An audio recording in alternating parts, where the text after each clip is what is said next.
Having a baby is such an exciting time, but it can also be a very stressful one, as there are all kinds of things that can go wrong. It's only natural that new moms and dads tend to worry about every possibility and worst case scenario, hoping with all their might that their child will be born happy and healthy. But some couples, like Karen Rodas and Paul Ribkin, experience firsthand what can happen when things go wrong.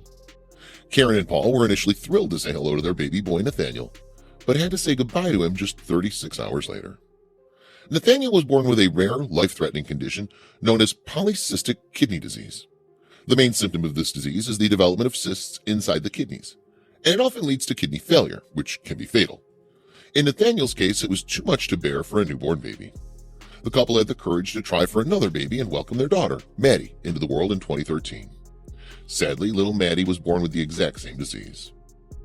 A toddler who looked 8 months pregnant because of a rare disease has been saved thanks to her dad, who donated his kidney.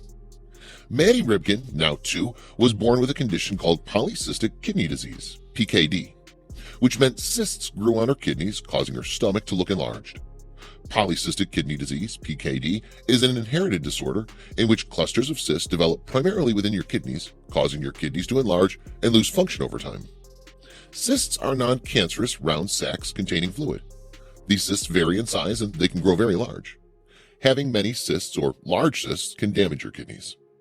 Polycystic kidney disease can also cause cysts to develop in your liver and elsewhere in your body. The disease can cause serious complications, including high blood pressure and kidney failure. PKD varies greatly in its severity, and some complications are preventable. Lifestyle changes and treatments might help reduce damage to your kidneys from complications. Then her condition started to get even worse. She was sleeping for up to 18 hours each day, having no energy at all and vomiting all the time.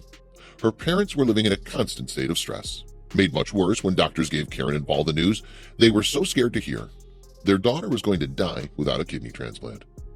Although Maddie's condition was managed early on when she reached 18 months, her parents, Paul Ribkin and Karen Rodas, were told she urgently needed a kidney transplant. Luckily, her dad was identified as a donor, and following a life-saving operation in January 2016, she's recovered well.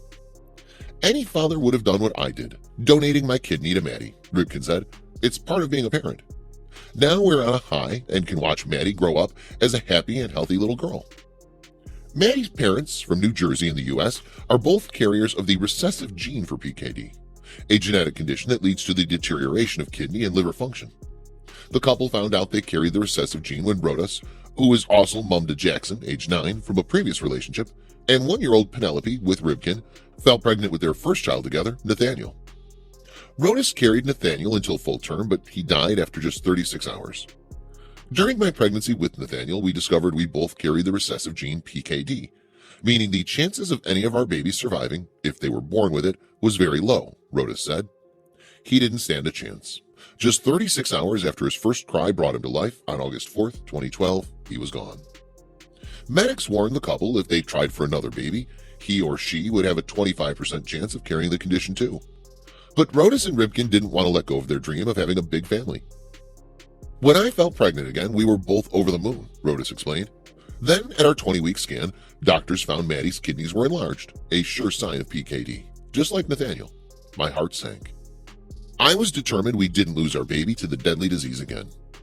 The family found a doctor in Philadelphia who knew how to look after babies with PKD. In November 2013, they traveled to the Children's Hospital of Philadelphia for what should have been a routine scan at 33 weeks. However, Rodas had to be induced to bring on labor early to save Maddie as she'd become entangled in her umbilical cord. After 12 hours, Maddie arrived. Her stomach was bloated, which doctors said was a symptom of her condition.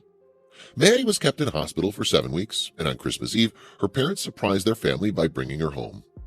For the next year and a half, Maddie was a happy little girl who, despite still needing tubes and oxygen at home and regular hospital visits, was doing well. But then her kidneys started to fail, and a transplant was urgently needed. After Ribkin was identified as a match, the operations took place on the 19th of January 2016. With Paul and Maddie, 2 of my most precious souls, going under the knife, my nerves were a wreck, Rodas said.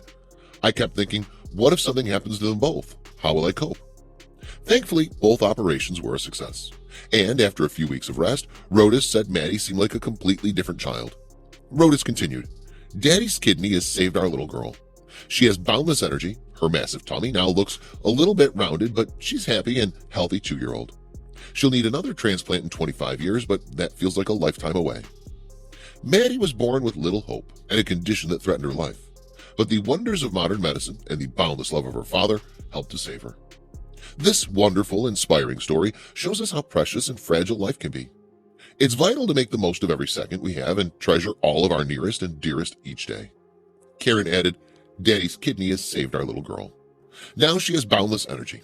Her massive tummy now looks just a little bit rounded, and she's a happy and healthy 2-year-old. She laughs so much, big belly laughs, and she feels good, which was something she wasn't used to. She'll need another transplant in 25 years, but that feels like a lifetime away." Paul said, "We've been on a roller coaster, but any father would have done what I did, donating my kidney to Maddie. It's part of being a parent.